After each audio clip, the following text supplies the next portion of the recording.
എൻ്റെ പേര് ജോമിന. ഇതെൻ്റെ അമ്മയാണ്. ഞങ്ങൾ പിറവത്ത് നിന്ന് വരുന്നു. ഞാൻ UK-ൽ നേഴ്സായിട്ടാണ് വർക്ക് ചെയ്യുന്നത്. എൻ്റെ കല്യാണം 2018 ഡിസംബർ 31 ആയിരുന്നു. അപ്പം 3 വർഷം കഴിഞ്ഞിട്ടും ഞങ്ങൾക്ക് കുഞ്ഞുങ്ങളുണ്ടായില്ല. ഇതിനിടയ്ക്ക് കോവിഡും അങ്ങനത്തെ കാര്യങ്ങളുള്ളത് കൊണ്ട് ഞങ്ങൾക്ക് വേറെ മാർഗ്ഗങ്ങളുള്ള എന്തെങ്കിലും കുഴപ്പമുണ്ടോ അല്ലെങ്കിൽ എന്തെങ്കിലും ട്രീറ്റ്മെൻറ്റിന് പോകാൻ അങ്ങനെ ഒരു സാഹചര്യം അന്നും ഉണ്ടായിരുന്നില്ല. അങ്ങനെ ഇരിക്കെ 2023 ഏപ്രിൽ മാസം ഞാൻ പ്രഗ്നൻ്റായി. പക്ഷേ അന്നേരം തന്നെ ഞങ്ങളുടെ താമസിച്ച് വന്നിരുന്ന വീട് അതൊരു ചെറിയ വീടായിരുന്നു. അപ്പോൾ പ്രഗ്നൻ്റ് ആയി കഴിഞ്ഞപ്പോൾ ബേബിയും കൂടെ വരുന്നുള്ളതുകൊണ്ട് കുറച്ചുകൂടി സൗകര്യമുള്ള വീട്ടിലോട്ട് മാറാമെന്ന് ഓർത്ത് ആ താമസിച്ചുകൊണ്ട് വന്നിരുന്ന വീടും വിൽക്കാനായിട്ടൊക്കെ ഒരു തീരുമാനമുണ്ടായി. പക്ഷേ 2-3 മാസം കഴിഞ്ഞപ്പോഴേക്കും 11th വീക്ക് പ്രഗ്നൻസി തന്നെ ആ കുഞ്ഞ് മിസ്കാരേജ് ആയി പോയായിരുന്നു. അപ്പോൾ തന്നെ ആ വീടും അതിൻ്റെ ഏകദേശം വിൽപ്പനയും ഒക്കെ വന്നിരുന്നിരിക്കുമായിരുന്നു. അതും മുടങ്ങിപ്പോയി. അങ്ങനെ രണ്ടും കാര്യങ്ങളും നടന്നില്ല.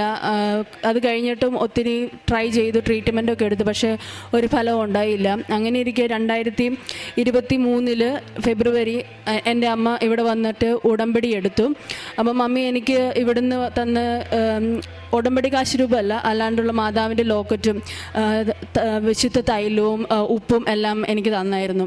അപ്പം ഞാൻ അതെല്ലാം തൈലം വയറിൽ പുരട്ടി ഉപ്പ് എല്ലാം ഉപയോഗിച്ചു, കറിക്കകത്തും അങ്ങനെയൊക്കെ ഉപയോഗിച്ചു. പിന്നെയാണെങ്കിൽ കൊന്ത എപ്പോഴും എൻ്റെ കൂടെ തന്നെ കൊണ്ട് നടന്നു. ഇത് കടക്കാൻ നേരത്തൊക്കെ തലവണ്ണയുടെ താഴെ വെച്ചു. അങ്ങനെയൊക്കെ എല്ലാം ചെയ്തുകൊണ്ടിരുന്നു. മമ്മി പ്രേക്ഷിത പ്രവർത്തനങ്ങളെല്ലാം എനിക്ക് വേണ്ടി നാട്ടിൽ ചെയ്തു. ഗവൺമെൻറ് ആശുപത്രിയിൽ രോഗികളെയൊക്കെ കാണാൻ പോയി, പത്രം വിതരണം ചെയ്തു, ഭക്ഷണം എല്ലാവർക്കും കൊടുത്തു. അങ്ങനെയൊക്കെ ചെയ്തു വരുന്നു. അങ്ങനെ ഇരിക്കെ 2023 ഏപ്രിൽ മാസം, അതായത് 2022 ഏപ്രിലായിരുന്നു ഞാൻ പ്രഗ്നൻ്റ് ആയത്. അത് മിസ്കാരേജ് ആയിപ്പോയത്. 2023 ഏപ്രിൽ അതേ മാസം തന്നെ ഞാൻ വീണ്ടും പ്രഗ്നൻ്റ് ആയി. അപ്പം ഞാൻ വീണ്ടും വീട് വിൽക്കാനായിട്ട് ആലോചിച്ചു. അപ്പം വീട് വിൽക്കാൻ ഇച്ചിരി ബുദ്ധിമുട്ടായിരുന്നു. അപ്പോൾ ഉപ്പ് എൻ്റെ കയ്യിലുണ്ടായിരുന്നു. അപ്പം ഞാനത് വീടിന് ചുറ്റും ഉപ്പ് ഇട്ടു. പെട്ടെന്ന് തന്നെ വിൽപ്പനയെല്ലാം നടന്നു. പ്രഗ്നൻസിയും കുഴപ്പമില്ലാതെ പോയി. പക്ഷേ ഭയങ്കര വോമിറ്റിംഗ് ആയിരുന്നു എനിക്ക്. 9 മാസം ഞാൻ വോമിറ്റ് ചെയ്തു. പക്ഷേ ആദ്യത്തെ 4 മാസത്തോളം കണ്ടിന്യൂസ് വോമിറ്റിംഗ് ആയിരുന്നു. വോമിറ്റ് ചെയ്ത് ബ്ലഡ് എല്ലാം വോമിറ്റ് ചെയ്യുന്ന ഭയങ്കര കൂടിയ വോമിറ്റിംഗ് ആയിരുന്നു. പക്ഷേ എല്ലാം മാതാവ് മാറ്റി തന്നു.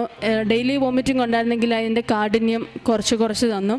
അങ്ങനെ 2024 ജനുവരി 20 ഞങ്ങൾക്കൊരു കുഞ്ഞിനെ തന്ന് മാതാവ് അനുഗ്രഹിച്ചു.